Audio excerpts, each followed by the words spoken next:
জুলাই আগস্টে সংঘটিত মানবতা বিরোধী অপরাধে সাবেক প্রধানমন্ত্রী শেখ হাসিনা সহ 3 জনের বিরুদ্ধে আনুষ্ঠানিক অভিযোগ গঠনের শুনানি আজ।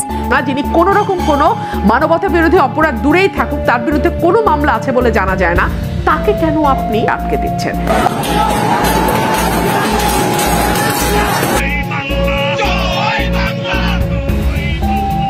সাবেক প্রধানমন্ত্রী শেখ হাসিনার বিরুদ্ধে তথাকথিত আইসিটি মামলার প্রতিবাদে রাজধানীতে বিক্ষোভে উত্তাল হয়ে উঠেছে ঢাকার 13 আসন। আজ দুপুরে বাংলাদেশ আওয়ামী লীগ ও এর অঙ্গ সহযোগী সংগঠন সমূহের উদ্যোগে একটি বিশাল প্রতিবাদ ও বিক্ষোভ মিছিল অনুষ্ঠিত হয়। মিছিলটি প্রধানমন্ত্রীর সরকারি বাসভবন গণভবনের সামনে থেকে শুরু হয়ে মুক্তিযুদ্ধ টাওয়ার হয়ে শ্যামলী শিশু মেলা পর্যন্ত গিয়ে শেষ হয়। বিক্ষোভ মিছিলে নেতৃত্ব দেন ঢাকা 13 আসনের নেতৃবৃন্দ, থানা ও ওয়ার্ড পর্যায়ের আওয়ামী লীগ এবং এর অঙ্গ সহযোগী সংগঠনের নেতাকর্মীরা।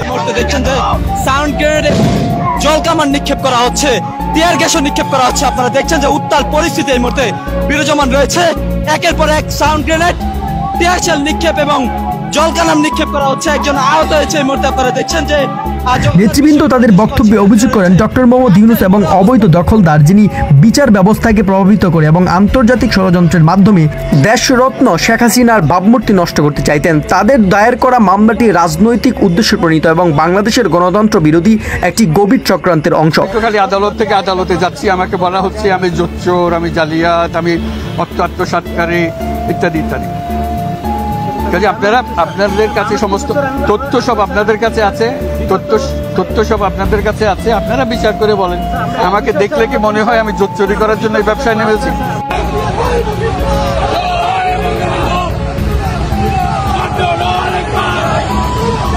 কত মিথ্যাবাদী একটা সরকার হতে পারে।